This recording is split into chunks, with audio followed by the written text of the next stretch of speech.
আমরা প্রায় ভাবি কেউ একজন আসবে, জাদুর কাঠি ছোঁয়াবে আর আমাদের জীবনটা বদলে যাবে। কিন্তু সত্যটা হলো আপনার জীবনের রিমোট কন্ট্রোলটা আপনার হাতেই। যতক্ষণ আপনি অন্যের দিকে তাকিয়ে আছেন সাহায্যের জন্য, ততক্ষণ আপনি আপনার নিজের শক্তির অবমাননা করছেন। একটা কথা মনে রাখবেন, ভিড়ের মধ্যে হাঁটা সহজ, কিন্তু একা পথ চলা কঠিন। আর সেই কঠিন পথটাই আপনাকে আসল গন্তব্যে নিয়ে যায়। মানুষ আপনাকে নিয়ে কি ভাবলো তাতে আপনার জীবনে জয় পরাজয় নির্ধারিত হয় না। আপনি নিজেকে নিয়ে কি ভাবছেন সেটাই আসল। একটা গল্প শুনুন। একটা মূর্তিকার ছিল। সে একবার মাটির মূর্তি তৈরি করে রাস্তার মোড়ে রেখে দিয়েছিল এবং লিখে দিয়েছিল, কারোর যদি কোথাও ভুল মনে হয় তবে সেখানে দাগ দিন। সন্ধ্যায় দেখা গেল পুরো মূর্তিটায় দাগে ভরে গেছে। পরের দিন সে একই মূর্তি রেখে লিখল, যেখানে ভুল মনে হবে দয়া করে সেটি ঠিক করে দিন। আশ্চর্যের বিষয়, ওই দিন একজন মানুষও মূর্তিতে হাত দেয়নি। মানে, সমালোচনা করা পৃথিবীর সহজ কাজ, কিন্তু কারোর জীবন গড়ার দায়িত্ব নেওয়া বা নিজেকে সংশোধন করা সবথেকে কঠিন। তাই মানুষের কথায় নিজের চলার গতি থামিয়ে দেবেন না। একটা বাস্তব কথা বলি, আমরা প্রায় বলি পরে করব, কিন্তু পরে শব্দটাই আমাদের জীবনের সবচেয়ে বড় অভিশাপ। মৃত্যু কোনো ক্যালেন্ডার দেখে আসে না। আপনার আজকের আলস্য আপনার আগামী দিনের কান্না হতে পারে।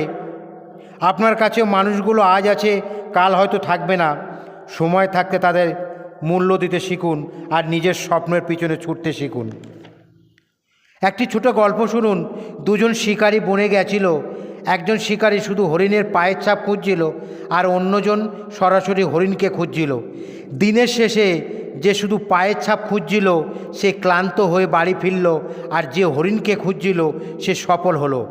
মানে, আপনি যদি অন্যের সফলতার গল্প বা অন্যের পায়ের ছাপ অনুসরণ করতে থাকেন তবে আপনি কেবল ক্লান্তিই হবেন।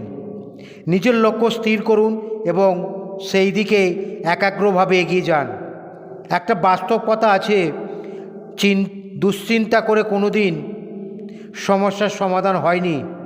টেনশনও একটা জিনিস যা তোমার ব্লাড প্রেশার বাড়াতে পারে, কিন্তু আপনার ব্যাংক ব্যালেন্স বা মনের শান্তি বাড়াতে পারে না।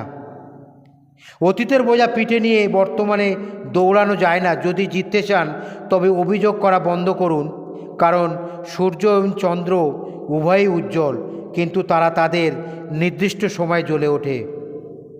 সুতরাং জীবনটা ছোট, কিন্তু এর সম্ভাবনা অসীম। আজ আপনি যা লিখছেন কাল সেটাই আপনার ইতিহাস হবে। তাই কলমটা শক্ত করে ধরুন।